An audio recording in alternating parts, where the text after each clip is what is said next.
Well, I'm going to get started. Thank you everyone for coming on tonight. The goal tonight's answer everybody's questions that you may have. If as I'm going through things, questions come up, feel free to type them in the chat or unblock your video. Yeah, I turned off everyone's video just so that we could have a better view of everything. Feel free to turn on your camera and ask a question, or use the raise your hand option, or send your question through on the chat. If the goal tonight, make sure nobody leaves with any questions. And in the meantime, I may just drift off over to the side as I'm making sure to let people in as they come in. But want to get started? I'm going to share my screen now. Okay. So tonight's to answer all your real estate questions when it comes to taxes. My name's Frank Alcini, real estate CPA, work with construction and real estate investors.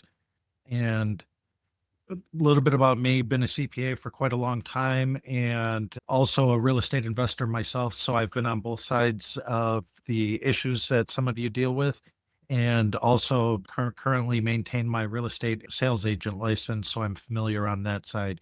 I'm not practicing, but familiar with those sides of your business. So tonight, just going to kind of go through some agenda points. And as you can see, some of the items here, if they trigger any questions, feel free to put them in. Sorry about that. Let me turn my phone down. Disclaimer that everything here is for informational purposes. Your situation may be a little more complex or different. This is all general nature. And please consult your advisor. Feel free to reach out to me if you have any questions on anything we've covered, if it pertains to your situation deeper. And again, please don't sue me. This is a free event, and the goal is for everyone to get some good information tonight. So I always like to cover what I call a real estate investor and some framework. I think a lot of us may be wearing some of these different hats. We might be a developer, flipper, have rentals, an investor. And when it comes to taxes, it really depends on what you're doing with that piece of property. Because as you can see, inventory is an asset. If you're more of a developer or flipper, think of the car dealership. They're just buying and selling cars. And that's what we're doing when we buy a house, to improve it, add value, and then put it on the retail market for a flip. Then some of us have what's really a rental asset, our investment portfolio. We're going to buy a property, improve it, and find a tenant to continue to pay us rent. The big key difference there is when we're in the active business, we're subject to ordinary income. And when we're a landlord, we're subject to capital gains. So holding period really comes into play.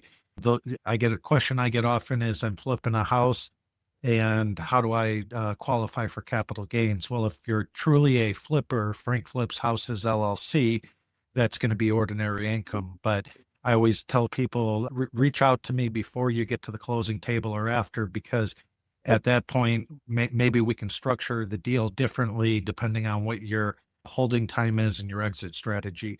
And then as you can see from this slide, the biggest thing is from this slide, active and ordinary income is really taxed at a higher rate, anywhere from 12 to 35%, where on the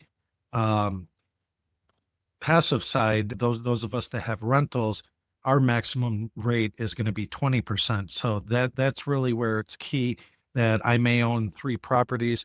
I see that someone has a hand raised. If you could type your question into the chat, that'd be great. And then also on rentals, the 1031 option is out there for those of you that are looking to sell your properties. And down the road, I may own 10 rental properties.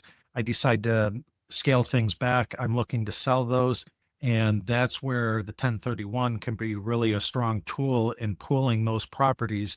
I could buy a multifamily where if I have 10 inventoried flip houses, I can't do a 1031 option on there. So that's why I always like to clarify this of where we're at, because quite often I get the question, I'm a real estate investor, and as I dig deeper with a client or an investor, I may find out that they're actually a house flipper, or they may have rentals, and those tax strategies are going to be different. It's something to always keep in mind, where real estate's really deal by deal.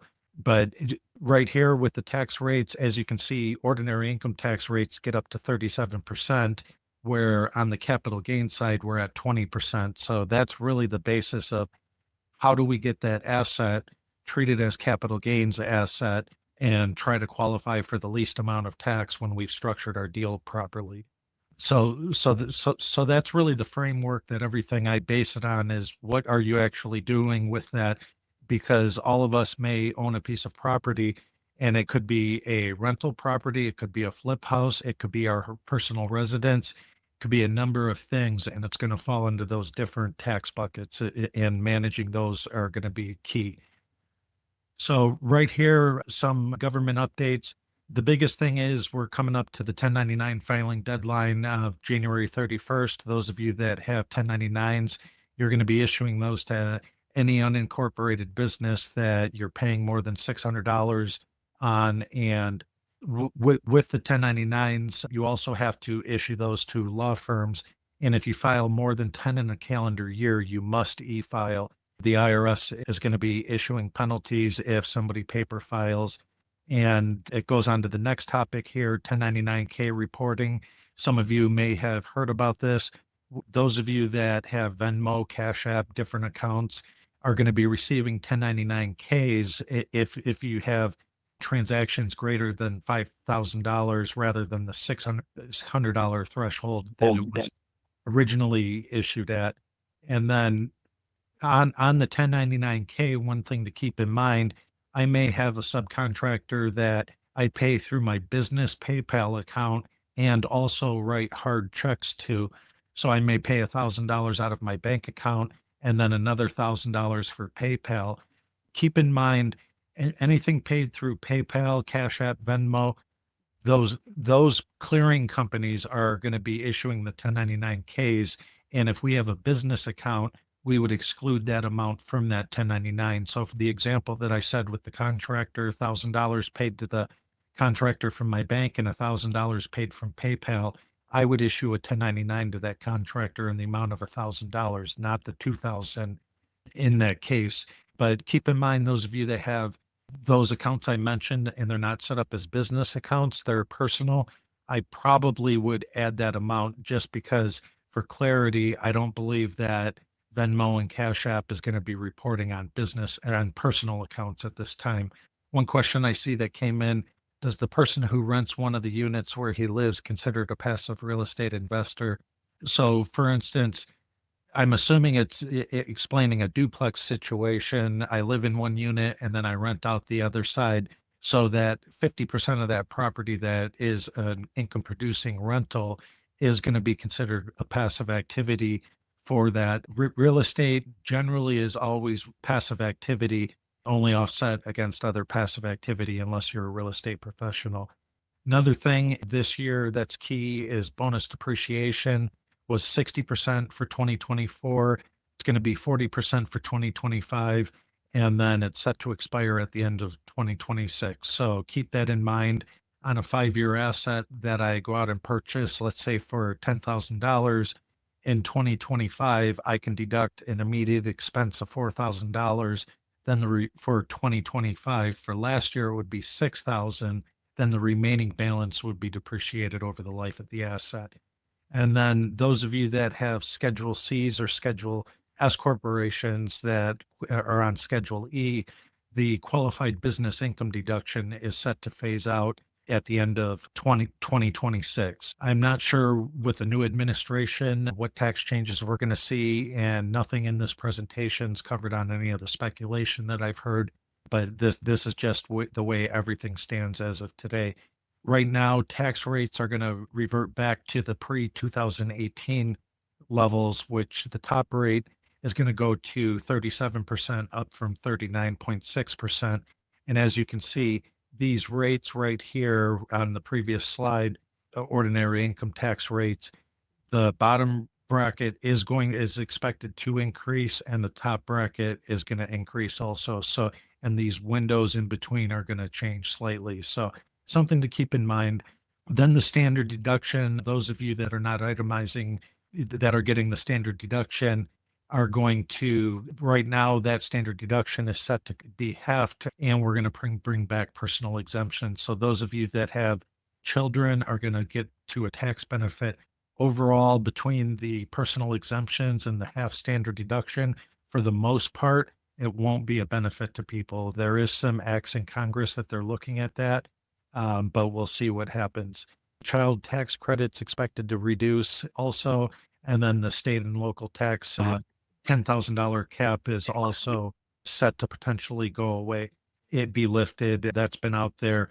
That's right now a change that's supported by the new administration. And then the Corporate Transparency Act, some of you have probably heard about the back and forth with that.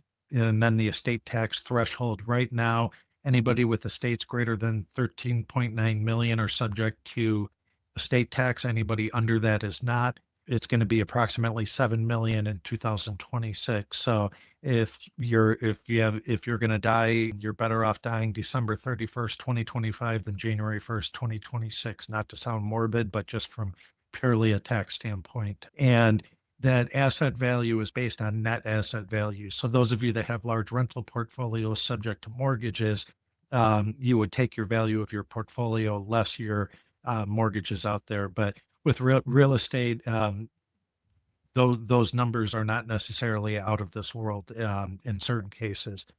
Um, then, as a business owner, the biggest thing is importance of bookkeeping.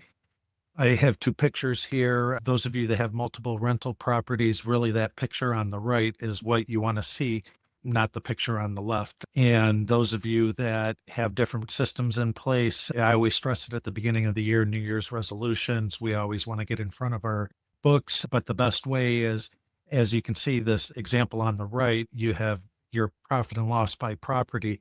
That's going to help you identify which properties better. You may have be making money, but have a bad property that's actually dragging down your portfolio. The other day, had an investor reach out to me, owned some properties, didn't have a handle on which properties were good. They were net making money, but then through some analysis, we were able to identify they had a couple that were actually bringing down their portfolio and throwing their cash flow out of whack. And had they not had this the profit and loss by property, never even would have been able to identify that. So I always stress that and really keeping separate bank accounts for your different businesses and getting some type of system. I would suggest an accounting software, but some type of program or system out there. I have clients that use anything from Excel to accounting systems. And those of you that are in flipping businesses, real estate rental, and units, there's different systems out there sometimes to support those different needs. And then real estate investing, this is really the flipping. The biggest thing I always say is your active business. Those of us that are buying a property, actually bought one myself at the end of last week. It's going to be improved and then put on the market to be sold. That's really active ordinary income, subject to those ordinary income tax rates. And then the buy and hold side, those of you that have rentals, that's where that passive activity. And then when I sell that property, it's going to be subject to capital gains tax and have other avenues such as a 1031 and depreciation that are going to be opened up to me that my flip property does not have. Then a lot of times entity selection is really key. I think a lot of us are familiar with LLCs, but not all LLCs are the same. LLCs could be taxed as an individual, a partnership, a C corp, or an S corp, and really how they fit in your tax business is all imperative on how you do and proper planning on the front end. Many times I see people set up multiple entities, but there's not necessarily a rhyme or reason. Then other times I see people set up multiple entities and they may have their S corporation for their active flipping business, their LLC partnership for their rental activities. And there's some tax structure advantages there. So for example, generally I would suggest your rental properties should be in a single member LLC or a partnership LLC. I personally would generally not put them into an S corporation LLC or straight up corporation, where with the S corporation now is going to come into play more with our active ordinary income, real estate sales, flipping, construction, home improvement, those service type businesses. There are some tax and record keeping information on the S corporation side to keep in mind. So S corporations are insulated from self-employment tax, but then there's also what's called reasonable compensation from the owner standpoint, and making sure that the owner who's actually operating the business has what's called reasonable compensation. So that's something to always keep in mind. And then really with real estate, all of your direct expenses, mortgage interest, property taxes, insurance, utilities, all of those are something that are going to definitely come into play on that rental property. And those of you that have multiple single families, that's another reason why it's key to track it by property, is because when it comes tax reporting time, IRS wants to see your rental income and expense by address, meaning your utilities and insurance allocated properly. You may spend X amount in insurance, but it covers 5 properties, and allocating that properly among the properties. Now, those of you that are flipping properties, those are what's called capitalized expenses. For instance, I buy a property for X amount. I'm gonna have my direct improvements, contractors, materials, tools, stuff like that are gonna add to my cost in addition to my carrying costs, property taxes, insurance, utilities, stuff like that. So that's something to keep in mind, where those are really what's called inventoried or capitalized as items, which are similar to just increasing my inventory until I get to the closing table and sell that property. Repairs and improvements are another big situation. Those of you that may buy a property, you spend another 10 or 20,000 improving it, getting it ready to go on the market. Those are going to be more along the lines of capitalized, and capitalized isn't the greatest of terms when it comes to taxes, because it's going to, as you can see, it's going to enhance the value or extend the property's life. Those are the ones that generally are going to have to be capitalized and depreciated. So for instance, I spend $27,500 rehabbing that property to get it available for rent. I'm going to depreciate it. Or you can drop it down and get your ride. I'm gonna depreciate it over the useful life, rather than, had it been a repair, I would have been able to deduct it right away. Repairs are more, a tenant comes in, hopefully, or ends up doing something bad to your property. You have to improve that property or repair that property to get it back on the market. That's going to be something that's going to be something that's not capitalized. I'm sorry, somebody's got their microphone on. I couldn't see them.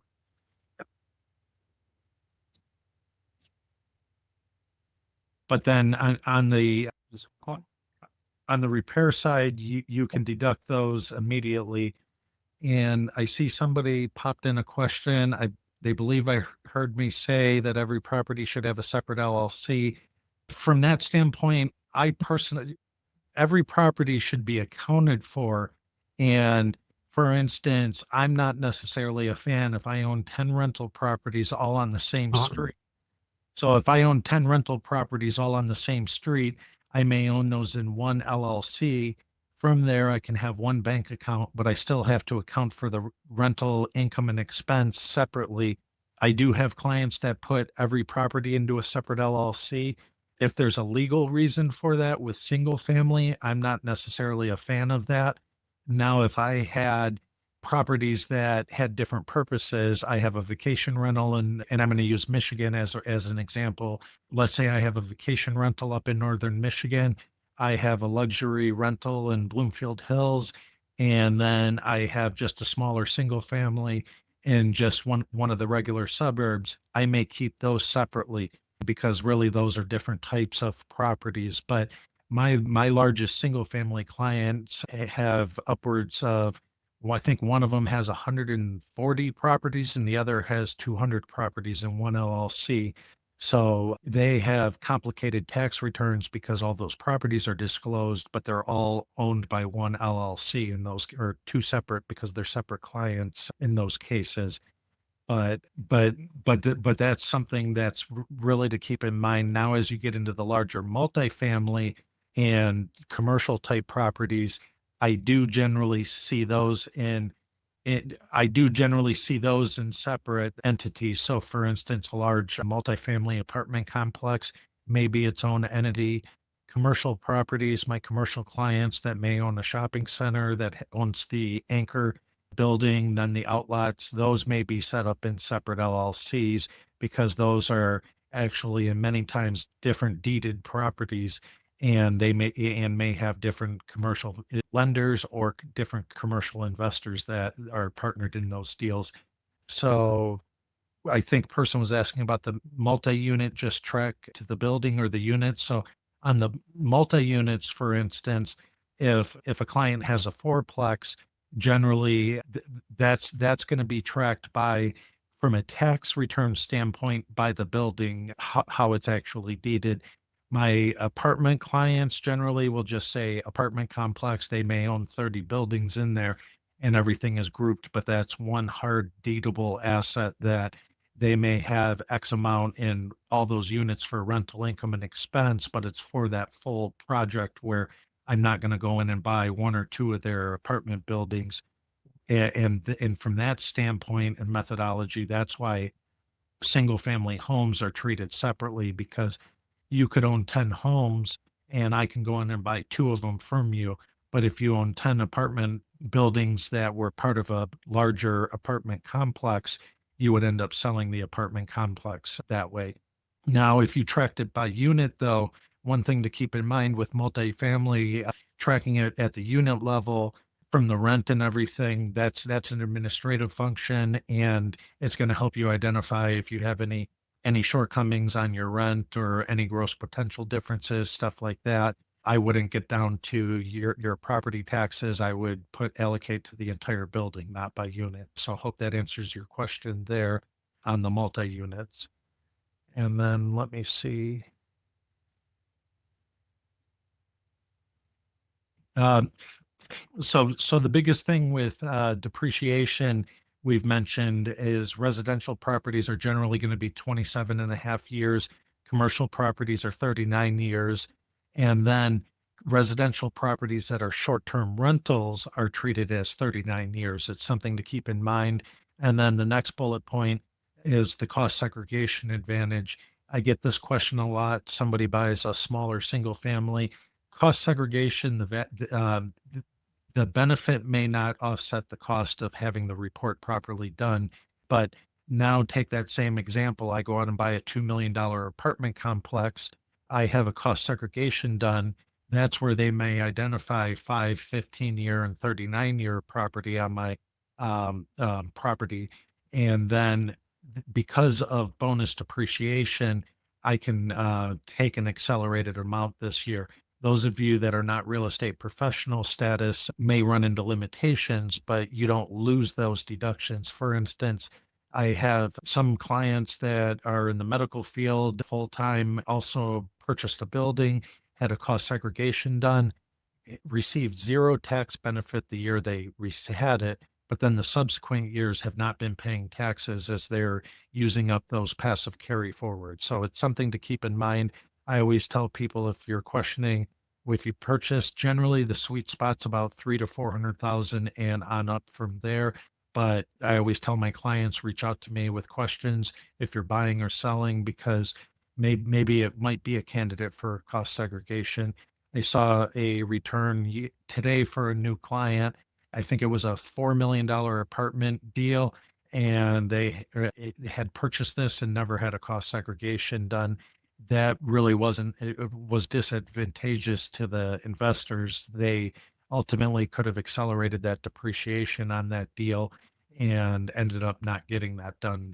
Nobody had ever advised them to do that, and they're looking at maybe doing it in the future. That you can go back and catch those numbers up with a change in accounting method. There's a process for that, but all is not lost if it wasn't done at the time of purchase. And really, with cost segregation is accelerated depreciation, increased cash flow due to less tax liability, and then ultimately a better return on the investment. So if I have anybody on here that has outside investors or are syndicators, it's something to consider, because that's how your investors are looking at the deal. how much cash flow am I going to get, and what are the potential tax benefits that I may get? Because as I mentioned, with those passive limitations, you may be limited, but I may have other passive income outside of this deal that I can offset with that. 1031 exchanges. If anybody's not familiar with that, feel free to put it in the comments, but I'm going to just cover that at a high level. That's when I'm selling a rental property or an investment property at a potential capital gain, and I'm looking to defer that. So let's say I bought a property for $100,000, appreciated at 200,000. I'm selling it to reinvest into another deal. I can do what's called a 1031 exchange, and there's a process for that. But then I can reinvest that $200,000 proceeds into my next deal and defer those taxes into my next deal. There is some holding periods or timelines. The second bullet point covers 45 days to identify the replacement property, then 180 days to close on the new property. And I always tell my clients, if this is something that you're looking to do, reach out to me so we can get things in place. For a 1031, you have to structure that with what's called a qualified intermediary, and you have to have that in place. You can't be on the way to closing and get that set up in time, or leaving the closing with the check in hand. It could be an issue at that point. And then with the passive activity losses, the material participation is the biggest thing. Generally, those of you that have W-2 jobs, and if you're married filing jointly, your spouse also has a W-2, you're going to be limited on the losses that you can use to offset other income. Now, if you do qualify as a real estate professional with 750 hours, as greater than 750 hours, and it's your greatest activity, if you have any losses. So for instance, that example earlier of the multifamily pushing out a lot of depreciation, you can offset W-2 income. So for instance, I referenced a physician that owns a building. They're limited, but I have another physician client, and then the spouse is a real estate professional, and they get depreciation losses and other rental losses that they're able to offset those two incomes together. So they get that short-term benefit then. And then the short-term rentals, those of you that have Airbnbs and short-term rentals, there are regulations out there that date back to the 90s. It's something that the IRS has said they may look at it, closing the gap. But if you truly have a short-term rental that your average days are less than 7 days for the year, and those losses, you can offset other income. It's not considered a passive rental activity for purposes of taxes. And it's something to keep in mind. There are requirements. There's the 100-hour requirement. So if I have a short-term rental, I do over 100 hours, and I do the greatest activity that I don't have handymen or cleaners, I could potentially qualify for this. If I am not the one doing the most activity, there's a second test to qualify for 500 hours. I may own 6 of these properties, and I only do 90 in all of them. I may actually be able to group them together and qualify for that 500 hours. I would say consult with your advisor if that's something that you're looking at and qualifying with. Now, in that case, getting a cost segregation done on a short-term rental may provide benefits. If those of you that are looking at buying existing short-term rentals, for instance, when you close on that, you may work out a deal with me, and the paperwork just says buying the property fully furnished. I always tell people I would identify what's the property and what's furniture and fixtures, because in that case, you may be able to cost identify your furniture and fixtures and your equipment in your sale document and be able to avoid getting a cost segregation done. So those of you that are in the short-term market buying established ones, whatever price that person's asking, I wouldn't say give that to them in total. I'd identify some to furniture, fixtures, machinery and equipment, appliances. Now, when it's identified in your sale document, you can sit down to do your taxes, and you have the backup to support why that's going to qualify for an accelerated item there. And then again, people that have joined us along the way, feel free, any questions you have, throw your hand up or throw the questions in the chat. The goal is to answer everybody's questions that you may have. Real estate professional, I just touched on that a moment ago. The biggest thing with that is you meeting the 750-hour requirement. The first test is, do I meet 750 hours per property? Most of you, I hope you're not doing 750 hours per property. There's a grouping election that is a second step, and you can group all your properties together. Then third, it also has to be your greatest activity. So if I work a full-time job and my spouse does, generally I'm not going to meet that requirement. But maybe I have a part-time job and I work 1,000 hours a year. In that case, to qualify as real estate professional, I have to have greater than 1,000 hours in the real estate activity. Then there's some other options here. If anybody has questions on self-directed IRAs or opportunity zones, I can cover that.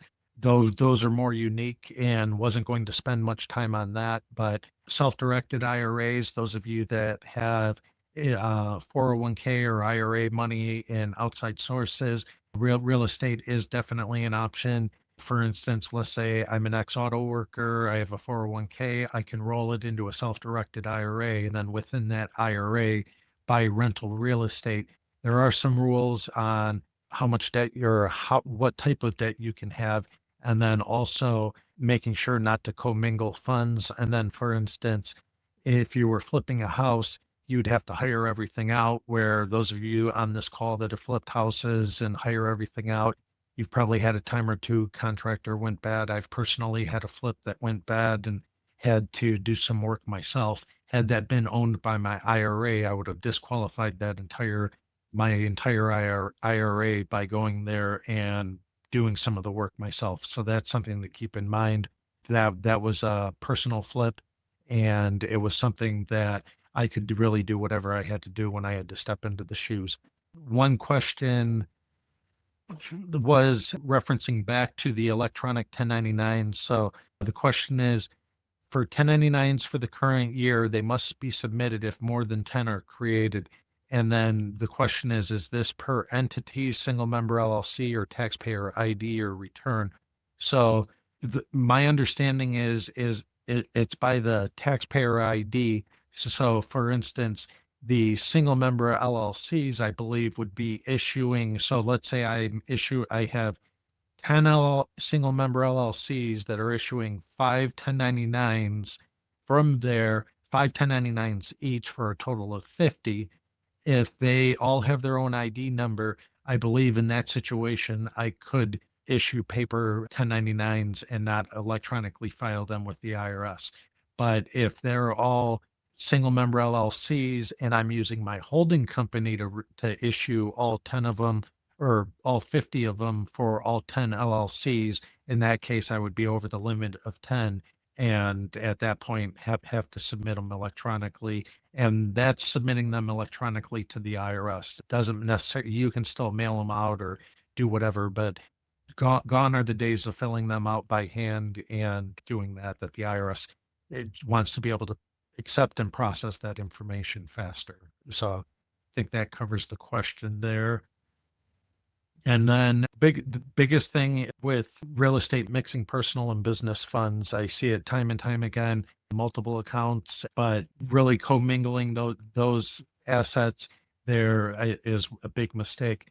And then for the last item, the Corporate Transparency Act, those of you that have LLCs or corporations may have heard all the noise this year about Corporate Transparency Act. If you've received emails from me, you probably had some back and forth emails. Sorry about sending that. So just to give you a brief history, September 29th, 2022, FinCEN, which is Financial Crimes Enforcement Network, if you get a call from FinCEN, be worried. I'd rather get a call from the IRS all day long than FinCEN.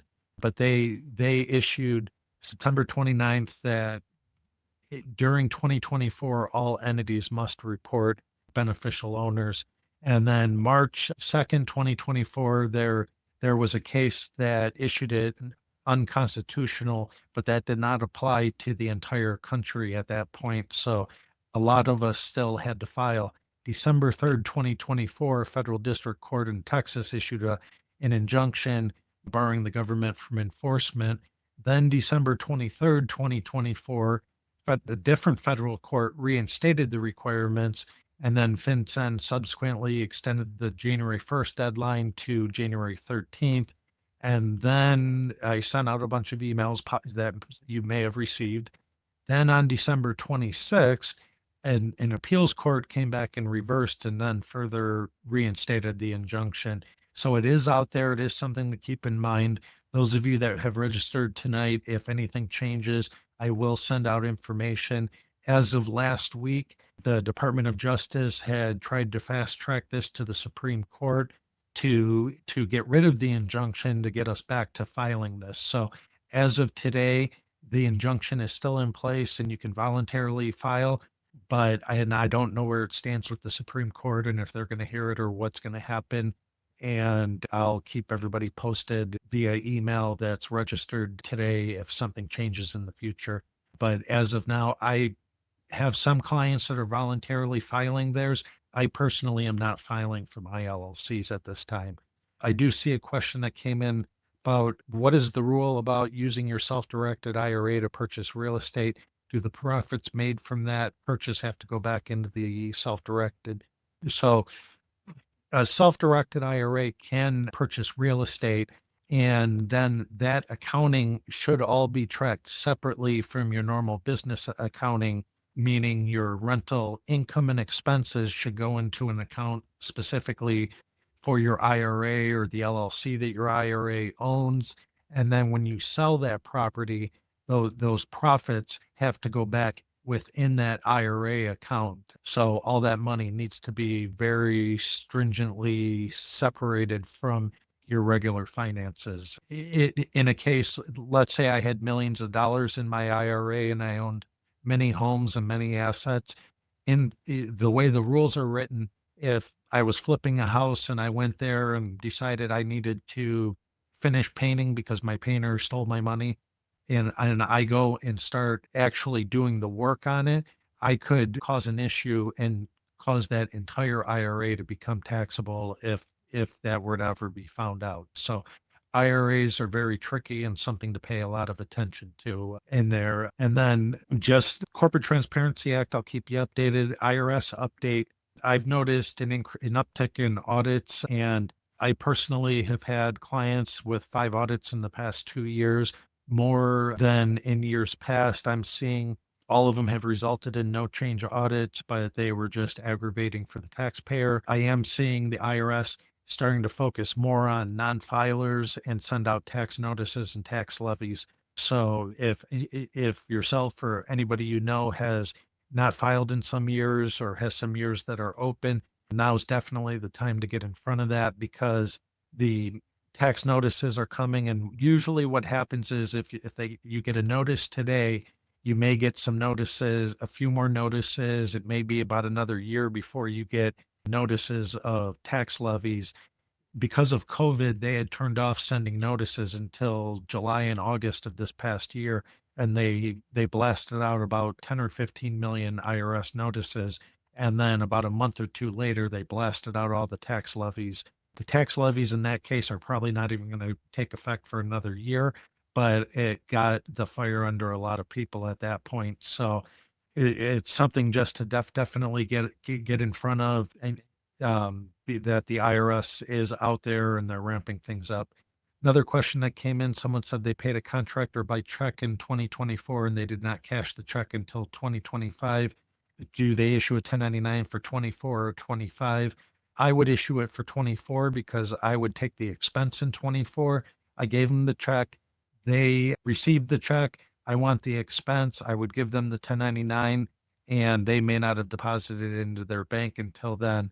Whether they're cash basis or accrual, that might be their own reason. They may have an issue that they were trying to push the income into the next year. But if I gave you a check in 2024, I would issue the 1099 in the same year to match that. And then that's pretty much all I have for tonight. If anybody has any questions, feel free to open up your video or raise your hand or put it into the chat. And any questions you have, I will stay on for a few minutes or for a little while longer. to take your questions. And if anybody has any follow-up questions, feel free to connect with me or send me an email at tax@reitaxcpa.com. And hope everybody's questions and everyone got some value tonight, and really appreciate everybody taking the time to join.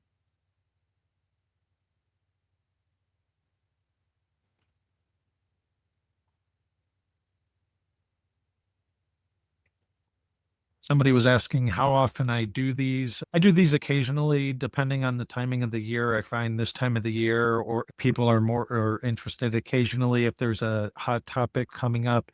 Not sure what the future, if we're going to have any tax changes in 2025. If there is something or some major changes, I may do some. So those of you that have signed up, I have your contact information. I'll keep you updated if there's any changes or if I do any of these in the future.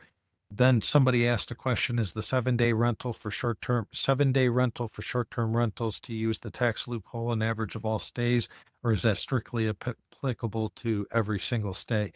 So the 7-day rental is supposed to be the average of stays. So for instance, if technically, if generally most of my stays are under 7 days, I have a couple that go 10 days, there's not going to be an issue. If I have 10 7-day rentals and then one for the other remaining days, the average would be long term in that case. Let's say it was 10 7-day stays. And so that's 70 days. Then the other 295 days of the year are rented to one person. That would just be a rental property. I wouldn't be able to say one of my 10 tenants. So I qualify that the greatest average, it really has to be based off of your total days in that. So for instance, if my days are generally between 3 and 6 days, and I have a 10-day occasionally here, that's going to be an opportunity to qualify as a short-term rental. Then somebody said, if you're using rentals to bequest to children upon death, how does recapture apply, if any? And that's a fantastic question. So I'm assuming that the question is, if I own a rental property, let's say my example, $100,000 property, let's just say it's depreciated down to 50,000. I die, and let's say it's worth 200,000 when I die, and then my heirs inherit that property. They're going to inherit that property I purchased for 100, have depreciated down to 50, is worth 200. They would inherit it on my death for $200,000. And at that point, they can start depreciating that property over again, or they can start depreciating that property and again, or they could sell it tomorrow and not pay any gain. I could have fully depreciated that property down to zero, and if I carry it till the day I die and they inherit it, they get a full step up, and then they could sell it the next day with no taxes, or they could begin depreciation over. So in that case, that would be a perfect example why I would not want to transfer that to them on my deathbed. I would want them to take that upon my after I die. So I think that answers the question. Then the next one about the high level about the advantages of opportunity zones. So opportunity zones are areas that have been designated for improvement. And I don't have the exact timeline in front of me, but the opportunity zone fund, meaning let's say the LLC, had to have already, I believe, already be invested in. And then the opportunity zone you can invest in. So just at a real high level, let's say I bought some Google stock 20 years ago for $5,000. Now it's worth 100,000 and I want to sell it. Instead, I can take that $100,000 is sell that, invest into an opportunity zone property. Let's say I buy a property for 50,000 and I spend another 50 because you have to spend greater than the purchase price, another 50 to improve it, and you hold it for 5 years, you could defer the gains in the deferred gain in its entirety, and it has some great tax advantages. And buying the property, there's also investing into the opportunity zone fund.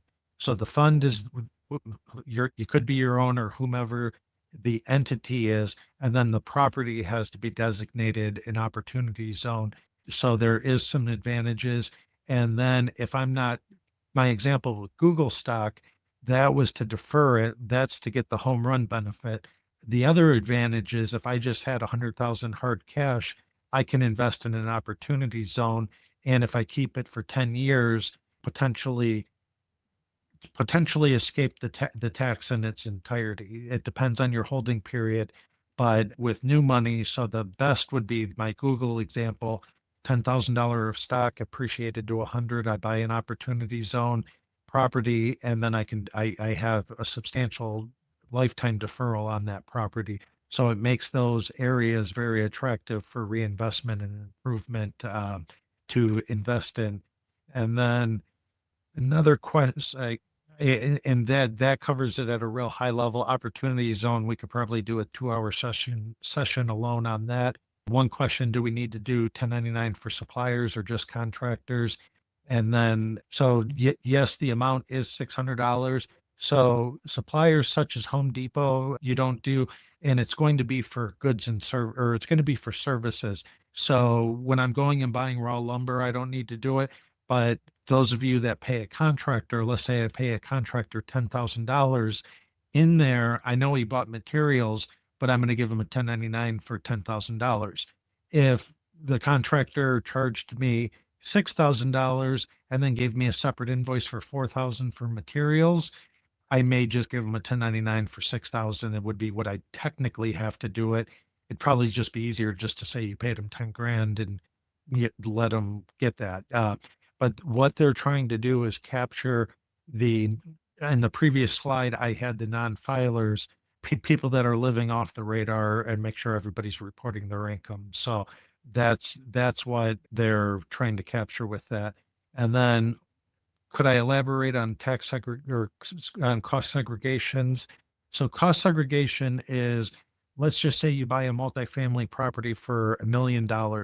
Generally, the IRS says you're going to allocate some of that to land and the rest of the property being multifamily to just building and depreciate it over 27 and a half years. But let's take an apartment complex, for example. If I buy that, yes, I do have land and I have building, but in that million, I might also have site improvements, equipment, non-structural walls, fitness room equipment, pool equipment, lawn cutting equipment. I could have everything. So those assets through a cost segregation, it's an engineered study, it's an elaborate study that's done. They look at your particular property, look at what you bought, and and then they'll identify what's the 5, 15, and 27 and a half year property. Then from there, I can take that and place those assets in service at an accelerated rate to get my client a better tax deduction when it comes to depreciation. Now, there's not a rule of thumb method, so it's not that my client could bring me $1 million closing statement and say, what's rule of thumb? Do I allocate 50 grand to 5 year, 100 grand to 15 year? That'll get thrown out as fast as possible.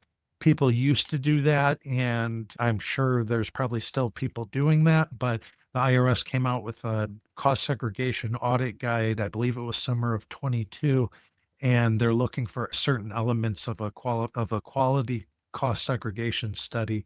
So if I just said I just guesstimated those numbers, they're going to throw that out and disallow everything, and then potentially have back taxes and penalties and interest. So I don't do that. I suggest those clients get a proper cost segregation study. There are services you can use online that don't cover everything out of that audit guide. So my personal opinion is they're not necessarily worth the paper they're written on.